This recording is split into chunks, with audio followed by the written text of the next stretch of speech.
Hello from a very sunny Thorpe Park here in the UK. It's a Sunday in April and it's absolutely boiling. It's only the morning and it's like 21 degrees. I'm going to really regret putting on my long-sleeved Smashing Pumpkins t-shirt this morning. It's so hot. I'm back here today obviously to ride the UK's finest. I'm not talking about Saw, though I have a funny story to tell about Saw from when I was here 3 weeks ago for my birthday, but I will regale you with that tale a little bit later on in the vlog. First things first, if you haven't been to Thorpe Park before, or you haven't been in a while and you want to get into the park early and get straight into some queues, just a warning, they have a bag checks and bag security at the entrance, and there's usually quite a long queue for it. It could be like 15, 20, 25 minutes, maybe even half an hour on busier days. It took me about 15 minutes to get through it this morning, and it's supposed to be a quiet Sunday, though I think the weather has brought a lot of people out.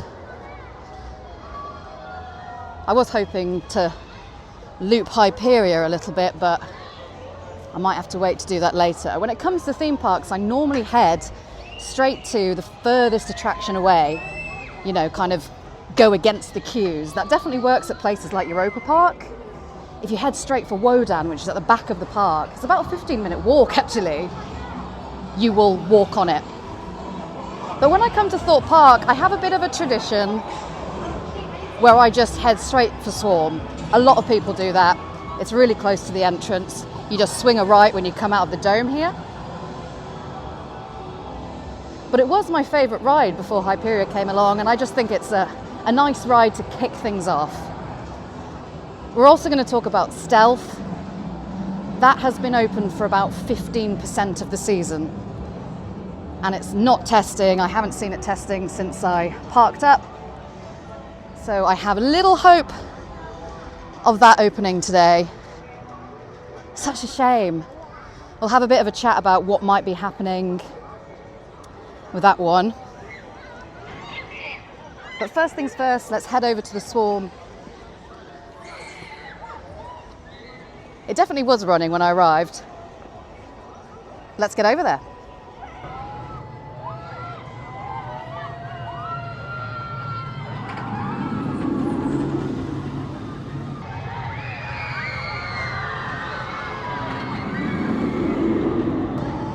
One of the reasons why the Swarm was, for a long time, before Hyperia came along, my favourite ride at the park is the theming. It's apocalyptic. I think the story is something like the world's under attack by these wasp-like aliens that have turret guns. If you look at the trains, they have little turret guns. And here at Thorpe Park, it is themed. It is a theme park, but a lot of the rides have more of a vibe than full-on theming. But look here, we've got an upturned ambulance, a crashed plane, and my favourite bit of theming is this head chopper here. It's the billboard that says, "Don't lose your head." Like an advertisement for some imaginary headache pills.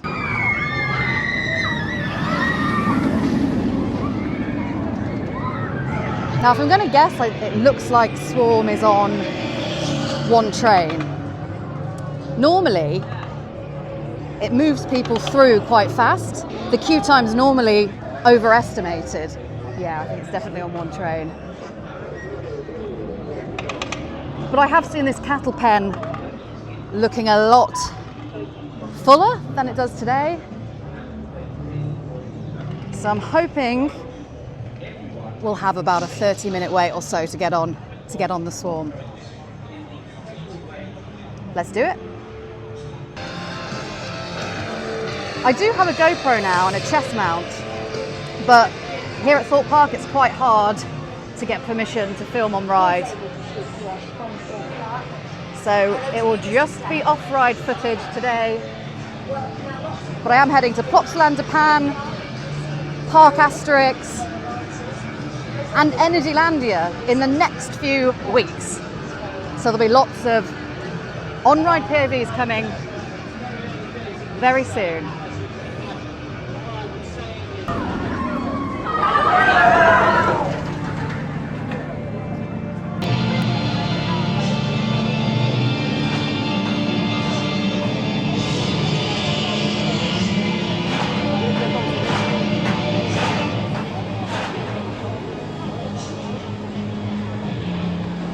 So I was wrong about it being on just one train. They are running 2 trains. That might explain why a 40-minute queue turned out to just be 15 minutes and I'm already in the station. And I absolutely love this station, by the way. It's so inspired. You can hear the organ playing. It's like you're in a kind of dilapidated church that's been destroyed by, I suppose, the swarm. And the ride-ops are sat in a little police car, upside down police car. This is it. There is no escaping the storm. Sit back, brace yourself, and pray.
I love the Swarm.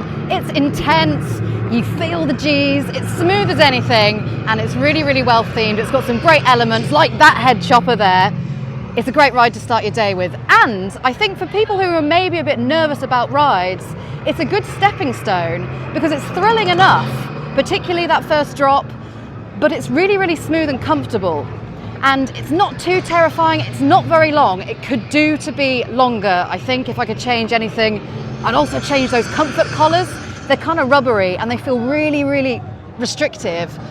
When I came here a couple of weeks ago with my dad and my sister, they've both got long hair and their hair got stuck in the comfort collars and it was tugging on their hair and it hurt them.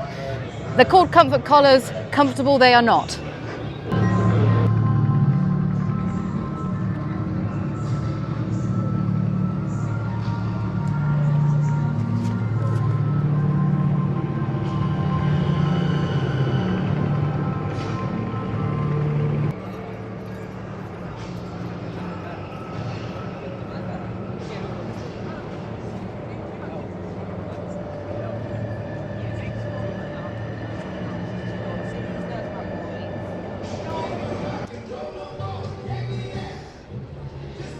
Not only is Stealth well and truly closed, not testing,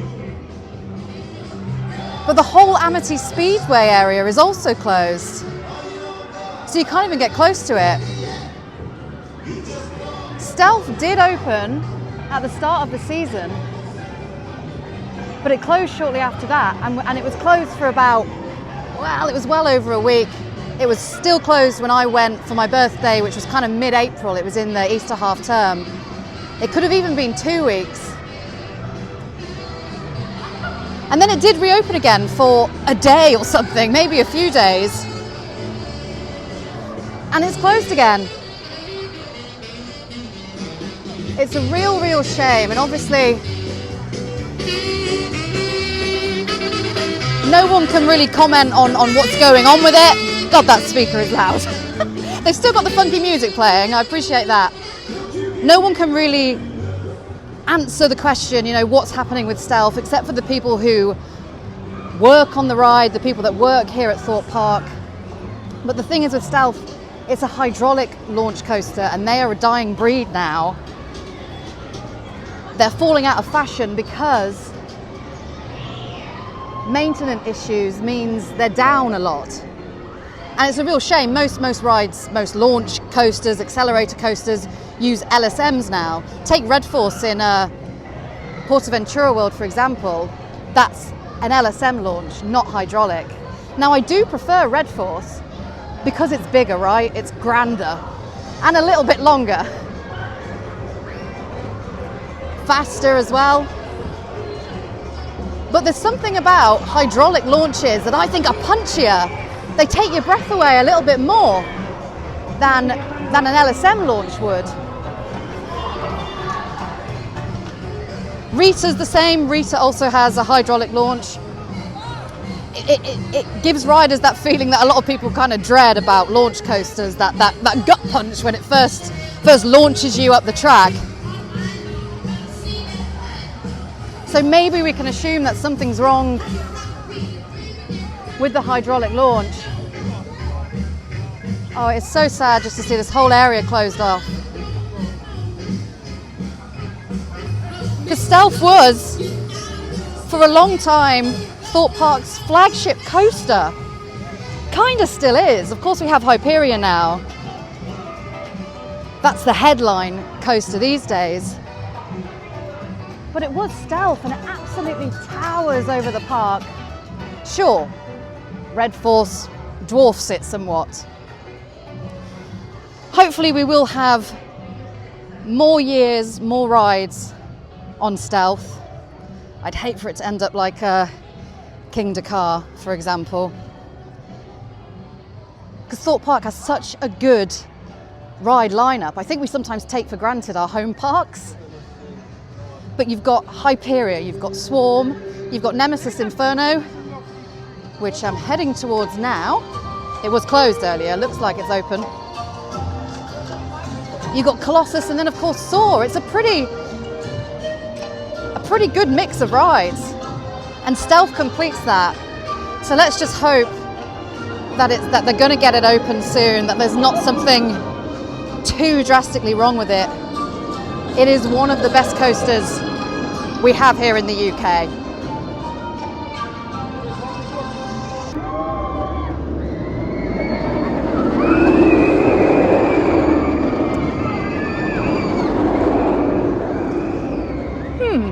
Nemesis Inferno.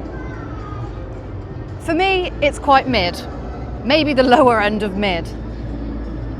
That's me being salty because of course we have Nemesis Reborn over at Alton Towers, which is far superior. I mean, Nemesis Reborn is super intense. That being said, it's well worth having it as part of the mix here at Thorpe Park. I'm going to take a look at the queue. If it's anything over half an hour, I'm not going to go on it. It can get quite busy because it's popular. It looks like it is half an hour. Obviously, Nemesis Reborn at Alton Towers as well just has such epic theming and interacts with the terrain. Nemesis Inferno has all right theming, you know, it's themed around a volcano. And the queue line involves you walking up into the volcano, which I can appreciate. But there's after the initial drop out the station, before you get to the first lift hill, you go through this little tunnel, and they used to have lights in there and a bit of steam that made it look like fire, made it look like lava, in keeping with the volcano theme. But a couple of weeks ago when I went on it, there was nothing in there except some weeds. It just looked a bit like a shipping container with some weeds, an unkept shipping container. So I think because it's advertised at 30 minutes, but the queue is filling up, because like I said, it is still popular. It's kind of loved by everybody, you know, young people, adults, families, teens. And it's got a decent ride duration as well. It is pretty long. It perhaps feels longer because you have that initial drop out the station before you even go up the first lift hill.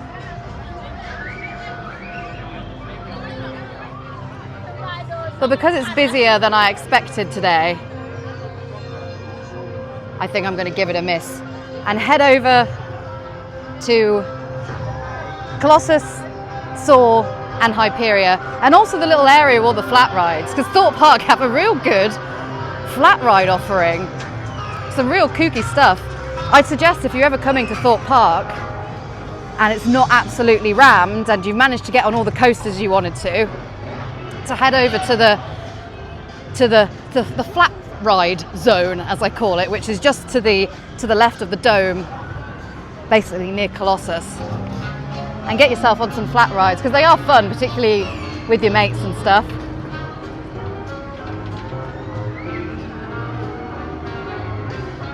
It's warm enough for people to be going on the water rides.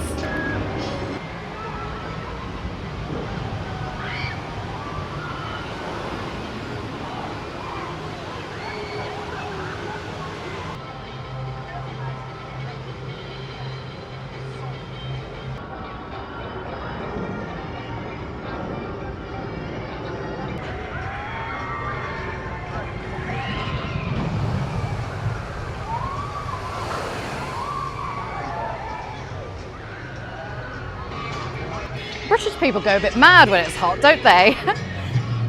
So often you see this when it goes above 20 degrees, people will stand in the kind of splash zone or near the exit of tidal wave and get absolutely drenched by the massive wave it creates. That's not me complaining about it, I just find it funny. There's a lot of shirtless people wandering around as well. I mean, I'm hot, but I'm not that hot.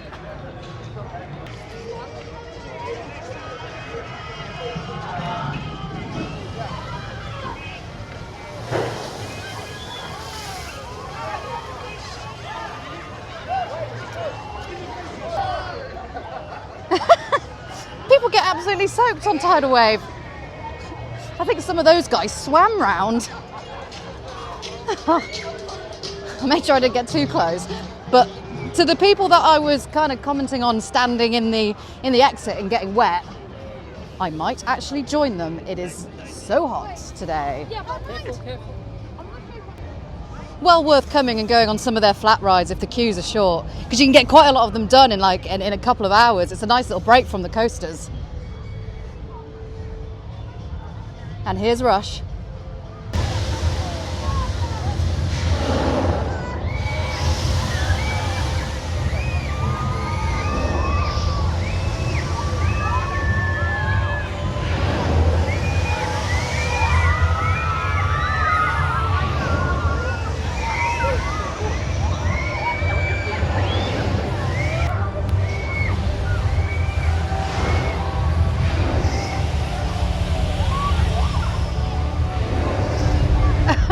Quantum is on 5 minutes. Now, I really like this ride. I think it feels really, really strange. It's a magic carpet, basically.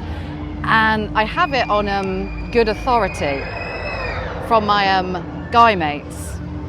Quite a few of my guy mates have said this, actually, that when they ride Quantum, a certain part of their anatomy, the kind of anatomy that I don't have, tingles. Don't shoot the messenger, that's just what they've told me. And it is weird, and it shakes. I'm trying to get a good view of it. You probably can't see it from down here, but when you're actually on the ride, it really wobbles. I'm talking about the structure. Obviously it's safe, but just adds to the kookiness of Quantum. That is a fun one. I really recommend going on that one if you're with your mates. I mean, it's on 5 minutes right now, but I'm not going to go on Quantum on my own. I'm like a right wally. Another ride I really love is Zodiac, which is the same thing as Enterprise was at Alton Towers before they removed it. I was absolutely gutted when they removed that. It's so much fun. You feel like you're in a centrifuge. You feel like you're going into space. And if you're lucky enough to get a cage on your own, even better. No seatbelt or anything, and it does go upside down.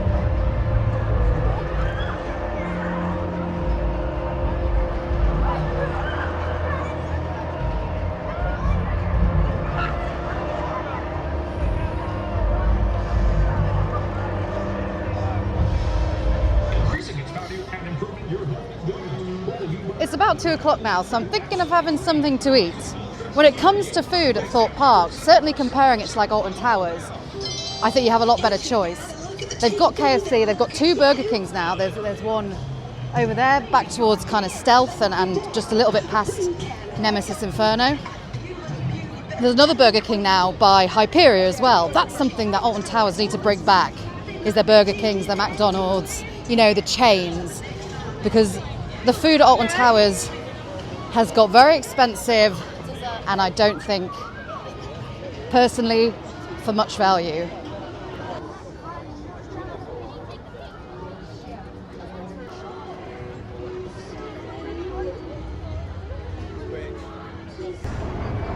I paid just over £13 then for a massive kebab. I didn't film it because I needed to charge my equipment. Sorry, complete disorganisation from me. But trust me, it was big. It was a big wrap stuffed with meat and chips. It's kind of like a gyros, really. Is it gyros? Gyros? Whatever you call it. But there is there's loads of choice here at Thorpe Park. You've got a fish and chips there. Round the corner, closer to Hyperia, there's also a restaurant that's under a kind of canopy. It's jungle themed. I think it's Asian inspired. And that's on top of course, your Burger King, your KFC. So if you're coming with a family, I would say there's a lot more in the way of food choice here at Thorpe Park than say Alton Towers. If I had a family and I was going to Alton Towers, they'd be having a packed lunch because it is just way expensive. That kebab, by the way, I got a drink with it. I got a Fanta, and I used my annual pass discount, so it was just over 15 quid if you didn't have an annual pass. And I don't think that's too bad. I mean, prices have crept up and up, and that's everywhere. That's not just at theme parks. But Thorpe Park, I think, offer a little bit better value than Alton Towers.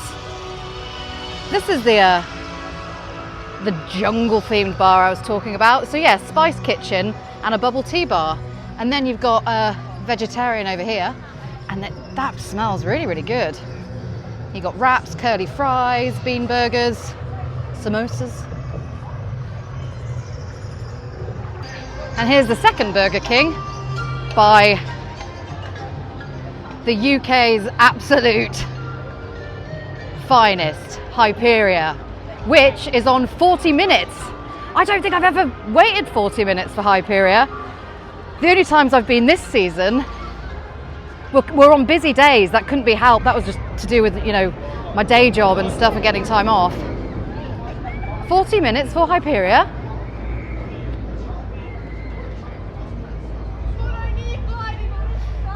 God, it's so huge. And from this angle, it looks really compact. It looks quite strange, actually, from this angle.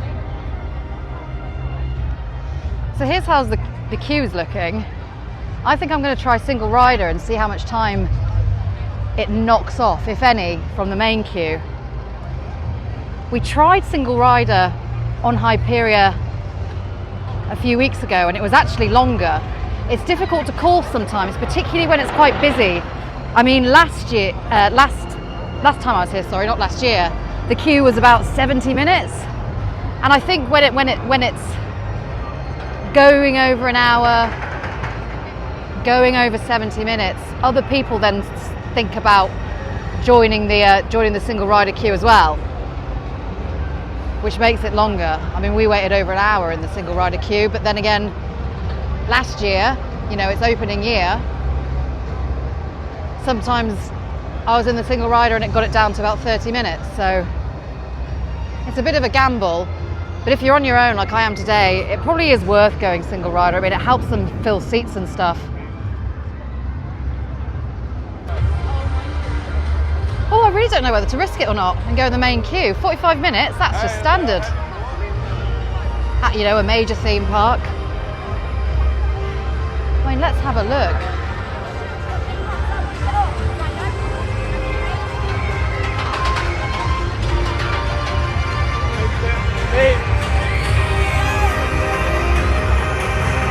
So the single rider queue line is definitely going all the way up the stairs. I can't quite make out whether or not it's how far beyond that it goes.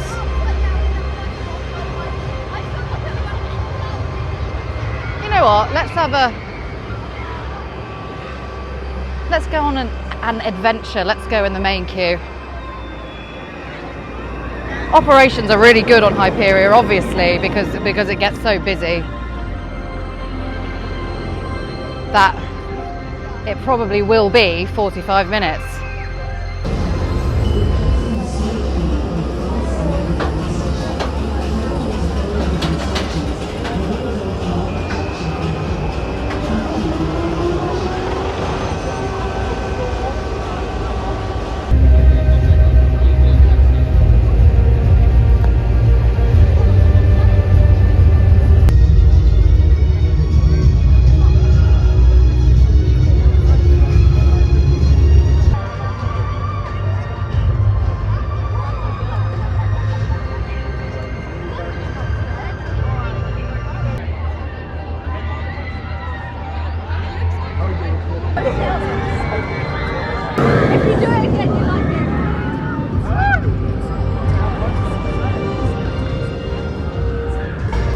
So I think we made the right decision going in the main queue, because we've been queuing up for about 40 minutes and we're about to enter the station once we get to the bottom of those stairs there. And people in the single rider queue are sat down. Sometimes it does work. I have took advantage of the single rider queue before for Hyperia, but I think today 45 minutes was acceptable. Hyperia has temporarily ceased operation due to the action of a guest. This is for safety purposes. As a reminder, please do not attempt to sit or climb on the queue line fencing, and do not attempt to enter the ride area. If you have lost property within the ride area, please alert a member of staff who will assist.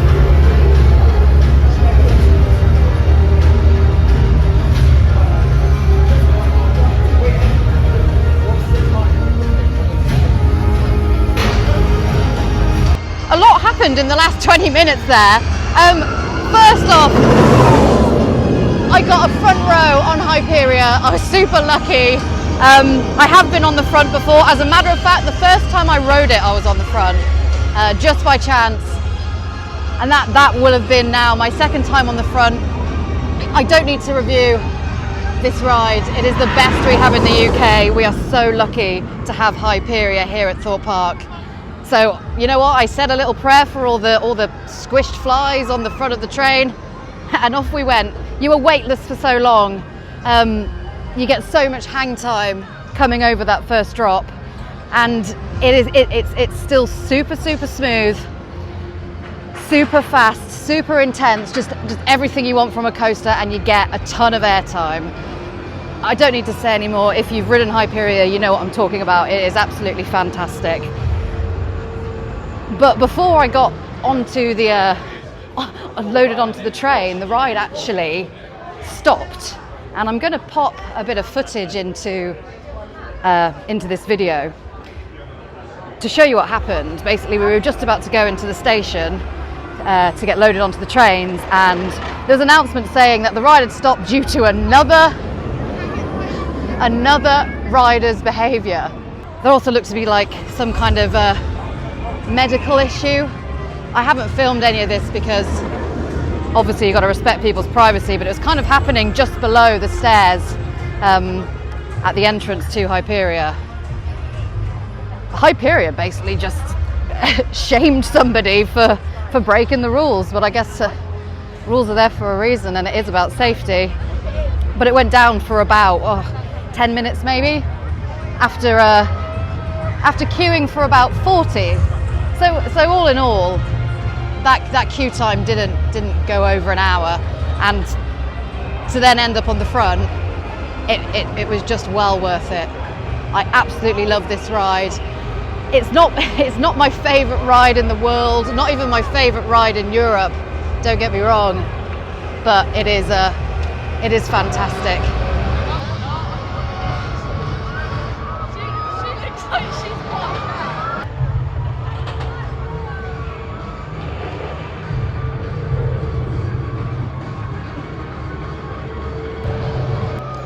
So I said I had a funny tale to tell about Saw.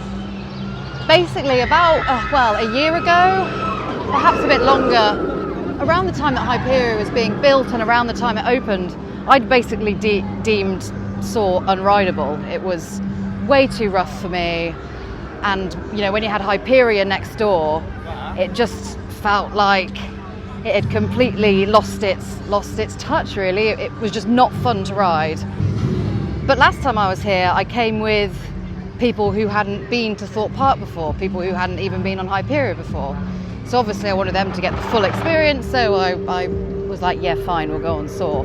And it turned out to be the best ride of the day, because just as we were about to board the trains, it started to chuck it down. It was a massive, massive downpour. Even the ride ops made an announcement saying something like, your ride is going to be a lot more uncomfortable than it usually is because of the weather outside. I think I'm getting a bit of a weird fetish for rides in the rain. I mean, it's painful. You can't even open your eyes because the water, the raindrops, feel like flipping stones. But it's hilarious. And obviously with Soar, you've got the vertical lift hill. So basically we'd queued up just to be waterboarded. So because of that, because I found Soar so fun a few weeks ago with my family and my friend, I'm going to give it another go. And I've never actually been on it having used a single rider queue. So let's see what this is like. 35 minutes advertised wait, that's pretty good for Soar, because despite what I say about it being a little bit rough, people still absolutely love it.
Okay, it's still rough. It's still horrible. But I only waited 10 minutes in the single rider queue. That was really well organised, actually. I mean, the advertised queue time was only 35 minutes, which I probably would have waited anyway as I'm on my own. But yeah, 10 minutes to get on Soar. It's not all bad. I do like the indoor section. It's really quite whippy. Lots of sharp, jolty movements. And that vertical lift is fun. I do like the theming. I like the fact that it's all dark. And if you like the Saw films, then, well, you'll probably like this ride. But when you come down from the vertical lift and down this drop, is this bit here that is really, really rough. It's really shaky. It's almost unavoidable whacking your head against the harness. I think I'm totally over arm restraints. So many rides now, well, most rides now are built with lap bars. You can do anything with a lap bar now, so we just don't need over the shoulder restraints. They are horrible. 15-minute wait for Colossus. It was just down. I saw it sending empty trains out, so that's probably why. The queue line might have cleared out. It's also getting later on in the day, and the later in the day it gets, people either leave or perhaps they're saving Hyperia for last, so they head over that way. I am a little bit of a simp when it comes to Colossus, actually. I know a lot of people aren't a fan of it. I'm gonna get on and then I'll give you my thoughts after.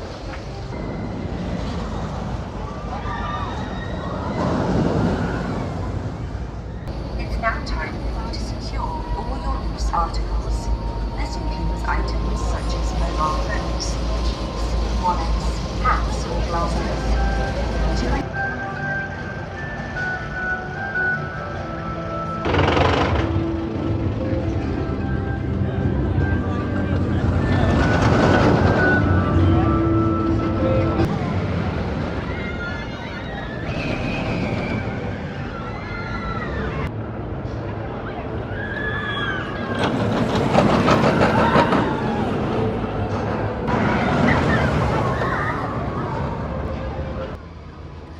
I know this might be a controversial opinion and perhaps I'm in the minority, but I still quite like Colossus.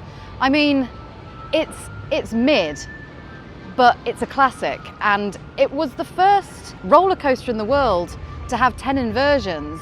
And then of course you've got those 4 consecutive heartline rolls, which are really fun and quite unique. When Colossus first opened, they were very unique. And of course there's a final heartline roll going anti-clockwise before you go back into the station. The problem is the trains. I mean, I'm 5'2", and even I find it awkward getting in and out of the trains. When you don't have much leg room, it's harder to fit into the seats. And for some people, it's harder to get the harness down. In the queue line, there's an announcement saying that there's a maximum chest restriction of 51 inches. For that to be announced while people are in the queue shows that it's obviously a bit of a problem. People queuing up to ride and then not being able to lock their harness and having to leave. That just slows operations down. If I had any say in the running of Thorpe Park, if I owned Thorpe Park, I wouldn't get rid of Colossus. No way would I see it demolished. But I would absolutely get rid of those trains and get some lap bars on there. Imagine those heartline rolls with lap bars. It would be awesome. I also don't think that Colossus is as rough as Soar. On Colossus, you can just about avoid smashing your head against the restraint too much. On Soar, it's just unavoidable. I mean, on Colossus, it's a bit difficult. There's a knack to it, but you can almost prevent too much damage to your noggin. Now, Swarm is on 10 minutes, I think. So I'm going to head over that way and try and get a couple of rides on Swarm, maybe a few rides on Swarm before finishing on Hyperia, more than once hopefully.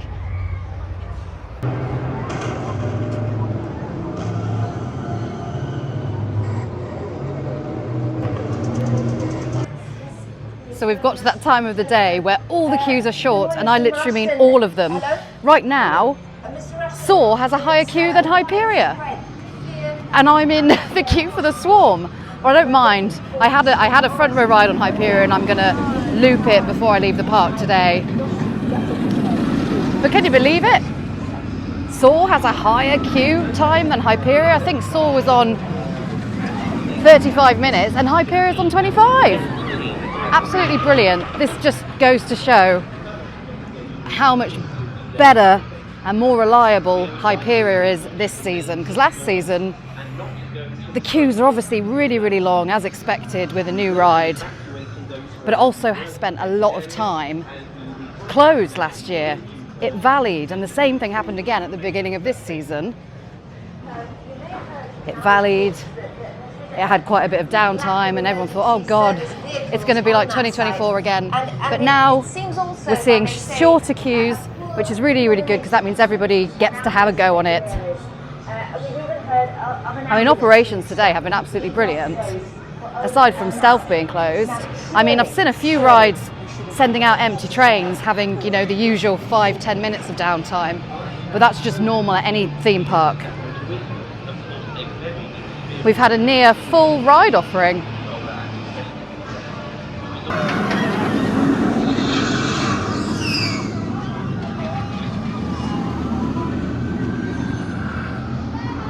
So I treated myself to not one, not two, but 3 goes round on the Swarm just then, because as you can see, the queue is absolutely empty. This is a great time of day because a lot of people go home, and I think because it's a Sunday as well, people have work tomorrow, people are going back to school. As I said earlier, it's not the Easter holidays anymore. So people come early on in the day. Perhaps some of them saw that it was sunny and headed out and have left to get home early.